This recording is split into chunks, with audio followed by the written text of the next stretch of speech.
दोस्तों आपने ऐसी बहुत सारी वीडियोस देखी होंगी जहां आपको investing, job, business, share market और म्यूचुअल फंड्स के बारे में बताया जाता है। लेकिन अगर आपके पास सेविंग्स ही नहीं होगी तो आप इन्वेस्ट कैसे करोगे?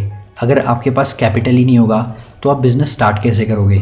तो दोस्तों आज की इस वीडियो में हम 4 ऐसे सेविंग आइडियाज़ के बारे में डिस्कस करेंगे जो आपकी काफ़ी हेल्प करेंगे पैसा सेव करने में, जिससे कि आप अपने फ्यूचर में उनको इन्वेस्ट कर पाओगे और अमीर बन पाओगे।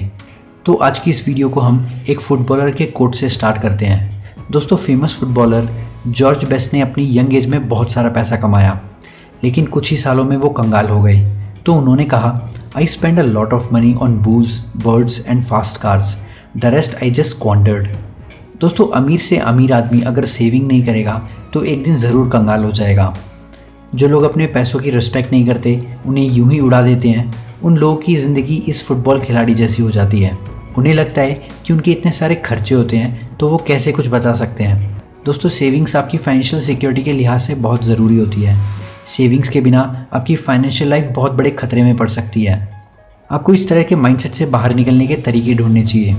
और जैसा कि मैं अपनी वीडियोज़ में अक्सर कहता हूँ, फाइनेंशियल सब्जेक्ट हमारी पूरी एकेडमिक्स करियर में नहीं होता, और इसलिए शायद अमीर लोग और अमीर बनते चले जाते हैं और गरीब लोग गरीब ही रह जाते हैं। दोस्तों हम सबको पता है आज 100 रुपये सेव करना मतलब कल 1000 रुपये कमाने के बराबर है। लेकिन हमें ये सेविंग्स करने के लिए अपने आज के टेम्परेरी मज़ों को छोड़ना पड़ेगा और अपने लॉन्ग टर्म फ़ायदे के बारे में सोचना पड़ेगा, ताकि हम भी पैसा सेव करके उसे अमीरों की तरह इन्वेस्ट कर सके और उन लोगों की कैटेगरी में आ सके जो लोग अपने पैसे से काम करवाते हैं और पैसे से पैसा बनाते हैं। इसलिए मैं आज आप लोगों के साथ में सेविंग्स करने के प्रैक्टिकल तरीके शेयर करने वाला हूँ। सो आई रिक्वेस्ट ये वीडियो को पूरा देखना, लेकिन उससे पहले अगर आप इन्वेस्ट टू ग्रो पे नए हैं तो इस चैनल को सब्सक्राइब ज़रूर कर लेना, ताकि आप बुक समरीज और ऐसी बिजनेस केस स्टडीज़ का फ़ायदा उठा सकें। तो चलिए अब हम सेविंग्स आइडियाज़ देखते हैं। Number 1, avoid fake sales. झूठ मूठ की सेल्स ऑफर से दूर रहें। ये बात सही से समझाने के लिए मैं आपको एक मज़ेदार स्टोरी सुनाना चाहता हूँ। 2 भाई थे जो अपने कपड़े की दुकान चलाते थे। उनमें से बड़े भाई ने ये नोट किया कि कुछ कपड़े पड़े पड़े पुराने हो गए थे और वो सेल ही नहीं हो रहे थे। तो उसने अपने छोटे भाई से ये पूछा कि ये क्यों सेल नहीं हो पा रहे हैं। छोटे भाई ने कहा कि पता नहीं क्यों कस्टमर्स को ये पसंद ही नहीं आते, हमने इनका रेट कम करके भी देख लिया, फिर भी ये कपड़े निकल ही नहीं रहे। तब बड़े भाई ने अपना दिमाग चलाया और उसे एक आइडिया आया। उसने अपने छोटे भाई को चुपके से वो आइडिया बताया। ऐसे ही अगले दिन 2 कस्टमर्स आके उन कपड़ों को ट्राई करने लगे। फिर कस्टमर ने जैसे ही उन कपड़ों का प्राइस पूछा तो बड़े भाई ने ज़ोर ज़ोर से चिल्लाकर अंदर बैठे अपने छोटे भाई से भी ये पूछा कि इन कपड़ों की क्या प्राइस है। छोटा भाई बोला 3000 रुपये। बड़े भाई ने फिर से पूछा, कितने कह रहे हो, फिर से बोलो। तो छोटे भाई ने फिर से जवाब दिया कि 3000 रुपये। बड़ा भाई फिर से बोला, ज़रा ज़ोर से बोल, तुझे पता तो है मुझे ठीक से सुनाई नहीं देता। तो आवाज़ आई कि 3000 रुपये। ये सुनकर बड़े भाई ने कस्टमर से कहा, सुन लिया, इसका प्राइस 2000 रुपये है। ये सुनकर कस्टमर को लगा कि ये तो बहरा है और इसे सही से सुनाई नहीं दिया, और ये गलती से 3000 वाली चीज़ मुझे 2000 में दे रहा है। इसलिए जल्दी जल्दी उसने एक ड्रेस लेने की बजाय 2 ड्रेस ले ली और पैसे देकर वहाँ से जल्दी से निकल गया। और कस्टमर के जाते ही दोनों भाई ज़ोर ज़ोर से हंसने लगे, क्योंकि वो कपड़े इतने टाइम से 1000 रुपये में भी नहीं बिक रहे थे। तभी दोनों भाइयों ने ये प्लान बनाया कि उनमें से एक बहरा बन के नाटक करेगा और इसी तरह उनके ये कपड़े सेल होने लगे। दोस्तों हालांकि ये कहानी काफ़ी पुरानी है, लेकिन आज भी काफ़ी ब्रांड्स हमारे साथ यही करते हैं। वो बस सेल्स का साइन लगाकर हमें बेवकूफ़ बनाते हैं। वो बस 30 से 50% ऑफ लिख देते हैं, लेकिन सच्चाई तो ये है दोस्तों, वो उस चीज़ की प्राइस डबल लिखकर 50% ऑफ लिख देते हैं, और हम बस उनके ऊपर की प्राइस देखकर ये सोचते हैं कि अरे वाह, 5000 की चीज़ हमें बस 2500 में मिल रही है, हमारी तो चांदी हो गई, और हम खुशी खुशी ज़रूरत से ज़्यादा कपड़े खरीद कर आ जाते हैं। और ये सच्चाई है आजकल के सेल्स की। 50% ऑफ हो या 70% ऑफ, ये सारे साइन देखकर हमारे माइंड एक ऐसी स्टेट में चला जाता है जिससे उसे लगता है कि वो जो भी चीज़ ले रहा है वो उसे बहुत सस्ते में मिल रही है। लेकिन दोस्तों असलियत कुछ और ही है। इसलिए दोस्तों सेल्स में सिर्फ उन्हीं स्टोर्स में जाएं जहां आप रेगुलरली विजिट करते हैं, ताकि आप उनकी पुरानी प्राइस को कंपेयर करके ये अंदाज़ा लगा सकें कि वाकई में कोई सेल्स है भी या नहीं। या फिर आप दूसरी स्टोर्स में जाके वैसे ही आइटम के प्राइस चेक करके ये कंपेयर कर सकते हैं कि वाकई में उस आइटम की उतनी वैल्यू है भी या नहीं। और ऐसे करने से आप अपने दिमाग को सेल्स की टेक्निक से बचा सकते हैं। नंबर 2, ज़्यादा दिखावा करने वाले दोस्तों से दूर रहें। दोस्तों हम जिस तरह के लोगों के साथ रहते हैं उसका हम पर बहुत गहरा असर होता है। और हम भी आहिस्ता आहिस्ता उन जैसा होने लगते हैं। और अगर आपकी कंपनी ऐसे दोस्तों के साथ में है जो शो ऑफ में बिलीव रखते हैं, तो इनडायरेक्टली हर डिसीजन में आप भी उनकी तरह सोचने लगोगे। ऐसी मटेरियलिस्टिक सोच रखने वाले लोग आपको ज़्यादा खर्च करने पे मजबूर कर सकते हैं। ये लोग हमेशा महंगी चीज़ खरीदने पर आपकी तारीफ़ करेंगे और कोई भी सिंपल चीज़ खरीदने पे आपको डिस्करेज करेंगे।